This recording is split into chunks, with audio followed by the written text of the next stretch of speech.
What's one thing that successful people do more than anyone else? I guarantee you it's not what you're thinking. In fact, it's something that most of us try to avoid at all costs. But the truth is, without this one thing, success might never come. Stick with me. I'm about to reveal to you why failure, not winning, is the key to real greatness. My name's Matt, and if you're new to the channel, I bring about 20 years of leadership experience, and I'm a continuing student of leadership and development, and I'm here to try to help those around me be the best versions of themselves. So in today's video, we're going to talk about three things. We're going to talk about the power of repeated failure. We're going to talk about why failure beats out success. And then we're really going to showcase how to embrace your failure and lead that to the successes that you want. So in today's society, success is really the thing that gets the most spotlight, when realistically, it's the failures that happen along the way that really led to that true success. But we don't look at those types of situations.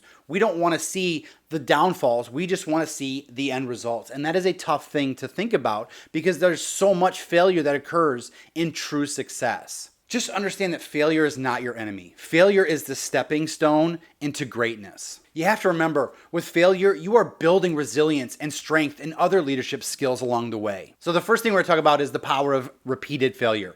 Repeated failure.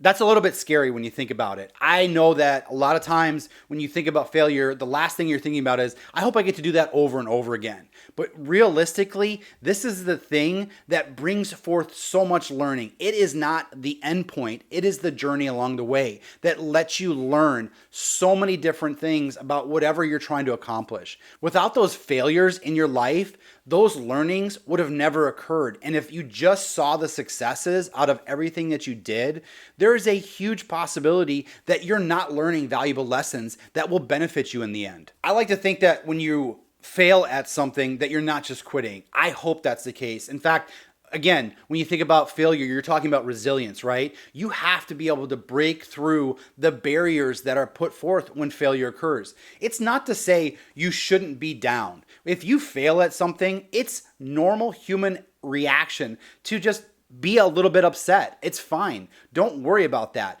But it's about being able to pick yourself back up again and try again. Again, these are the things that are going to promote growth and allow you to adapt to several different situations. And when thinking about the resilience that happens when faced with a failure, you are learning because you're faced with these setbacks. You're understanding what are the things that didn't work out for you and how can you change things up in order to make a difference and the next time you go at it.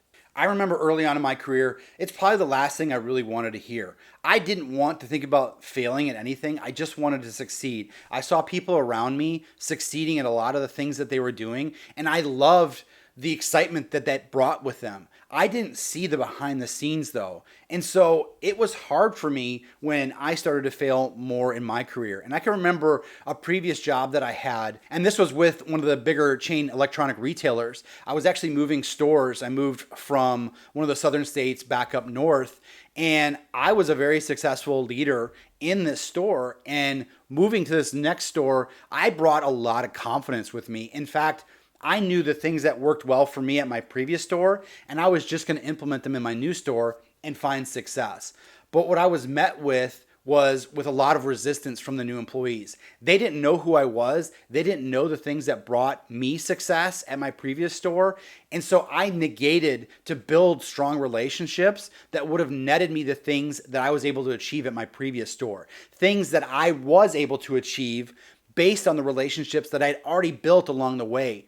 And I was still new in my career, and so I didn't think about it. And so for the first 2 to 3 months, I had no idea why things weren't working out well. And it wasn't until I sat down to really talk with the individuals around me to understand them telling me, you're not giving us the things that we need. You're not supporting us in the way that we need to be supported, that it really kind of opened my eyes to the things I needed to change around. And that really benefited me. If I had just come into that store and just wiped the slate clean with everything that they were doing and just implemented the things that I did, there's a good chance that I never would have learned valuable lessons that I learned. And this story is one that I tell so many times because there's so many different instances where you're going into a new organization thinking that the things that brought you success are just going to be easily implemented, and that's just not the case. You're going to fail along the way, and those failures are the things that will shape and mold you into the great person that you are today. And again, when you think about repeated failure, I don't want anyone to be discouraged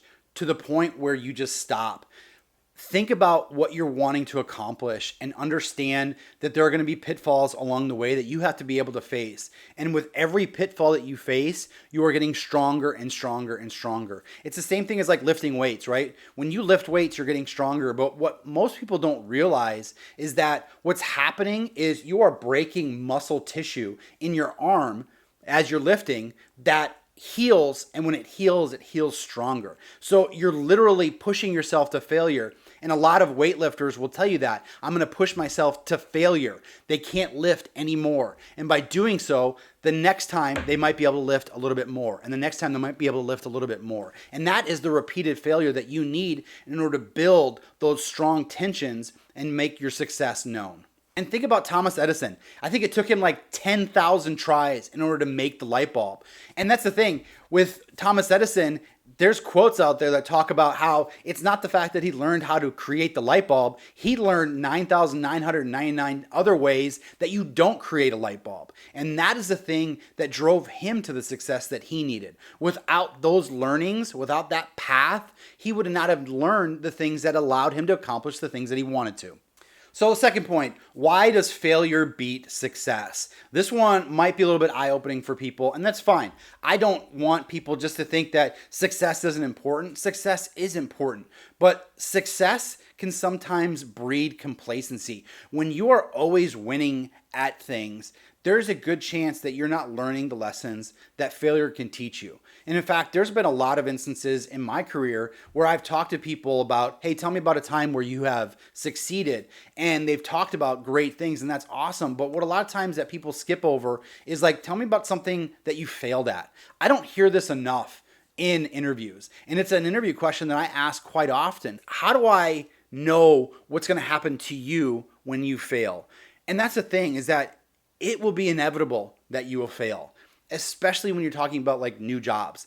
You're not going to come into a new job and know exactly what to do right from the start, and it's just going to be smooth sailing. It's just not going to happen. And that's okay. You have to be okay with that. And there's things like imposter syndrome that affect that, right? You get into a new job, you're not sure what to do, and you start questioning yourself. Do I belong here? Is this the right place for me? Am I the right person for the job? And that failure talk starts to sink in. And you need to be able to get through that. You need to break through and say, you know what? I am the right person for this job. I am the right thing that this company needs in order to succeed. And so I'm going to push through all of those obstacles. Which is why in most instances, failure is going to breed innovation and growth. The things that happen to you as you break whatever it is that you broke, you know now, if I do that again, the same thing is going to happen. At least that's what I would hope that would happen. You would learn from the things that happen. And again, that's why when I'm talking to people that make mistakes or maybe miss quotas or whatever the case may be, the first instance, I welcome it. In fact, I want to see if they'll bring me some failures. Are they going to bring it to my attention? And a lot of times, it doesn't happen. And that's because I am having to break through years and years of poor leadership that they have had to incur. When previous leaders hate failure, they don't want to hear about failure, they just want you to bring the wins, it breeds an environment where people are scared to talk about their shortcomings. They're scared to talk about the things that they're not good at. But unless I know what you're not good at, I can't help you get good. If you make a mistake, let's talk about it. Let's see what we need to do going forward so this mistake doesn't happen again. And what tends to happen after several months, they will bring the things that they are missing out on to me, and we can talk about it. And what it does is it allows them to relax a little bit and to say, you know what? It's okay if I make a mistake. I know that he's got my back. And that's what I want. I want my people to feel comfortable with making those mistakes. So finally, let's talk about how to embrace failure. There's really 4 tips when embracing failure. You want to reframe the way that you look at failure. And what does that mean? That means that failure is not an endpoint. It is the process of learning along the way. You've got to be getting that into your head to understand, like, I am not a bad person for making mistakes. I am not a bad person for failing at this. I have learned from it and I will move on from it. The next one is learning quickly. Now, this is a key point. When you make mistakes, it is absolutely important that you're learning from these mistakes very quickly so that you can start to implement changes so that those things don't happen again. Learning quickly from your failures is going to be the thing that really propels you into the successes that you need to see. And then stay resilient. Staying resilient, we talked about resilient a lot in this video, and I can't stress enough just how important resilience is. If you are getting set back from a failure, you've really got to take the opportunity to stand up tall, push forward, dig through all the things that might be happening around you to know that on the other side of all the crap that's in front of you, success is there waiting. It is there no matter what. Sometimes it's hard to see when you're littered with all negativity and failures and mistakes around you, but that's okay. If you've got a good support system, the chances of you coming out the other side are really good. And then finally, just building a growth mindset. Understand that failure is temporary. It is a temporary thing. It stings, but it is something that can get past very, very quickly. All you have to do is be thinking about what are the things that I've been able to learn from this failure? What slight changes or slight pivots do I need to make in order to make sure this doesn't happen again? And then implement it and see what comes out the other side. And again, that's not to say that those pivots and those fine tunings that happen don't make other mistakes. But again, that's the thing, is you're trying to dial in this attitude to make sure that these are the things that need to be changed in order to make whatever I'm trying to do successful. Thanks so much for watching. Today we talked about the power of repeated failure. We talked about why failure sometimes beats success, and then really how to embrace the failure around you.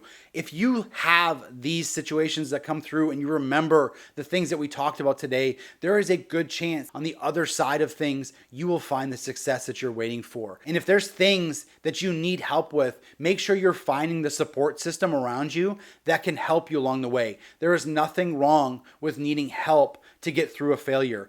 It's not our own responsibility to push through the crap by ourselves. Sometimes it happens. Sometimes you have to dig yourself out of a hole, but that's not to say that there are things and people along the way that can aid you into that success. So make sure you're looking for them. Thanks again for watching. If you have the opportunity, I definitely recommend checking out some of my other videos. I'm going to link one in here that's going to talk a little bit about motivation and why motivation isn't always the best thing out there. I think you'd definitely enjoy it. Remember, elevating yourself to the next level starts with just a single step. Make sure you take that step today, okay? Have a good day.